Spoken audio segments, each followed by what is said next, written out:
12 ஆண்டுகளுக்கு பிறகு திருக்கழுக்குன்றம் சங்கு தீர்த்த குளத்தில் பிறந்த சங்கு ஆச்சரியத்துடன் வந்து பார்த்த பொதுமக்கள்.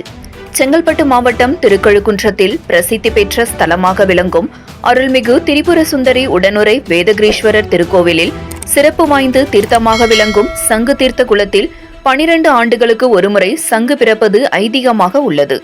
அந்த வகையில் கடந்த 12 ஆண்டுகளுக்கு முன்பு 2012ஆம் ஆண்டு இக்குளத்தில் வலம்புரி சங்கு பிறந்தது. அதற்கான சிறப்பு பூஜைகள் செய்து வழிபட்டனர். அதன் பின்னர் 12 ஆண்டுகளுக்கு பிறகு இன்று சங்கு தீர்த்த குளத்தில் மிகுந்த சத்தத்துடன் சங்கு பிறந்த அதிசயத்தை கேள்விப்பட்டு ஆயிரக்கணக்கான பொதுமக்கள் குவிந்து சங்கை கண்டு சிறப்பு வழிபாடுகள் செய்து வருகின்றனர். மேலும் பொதுவாக கடலில்தான் சங்குகள் உருவாவது வழக்கம்.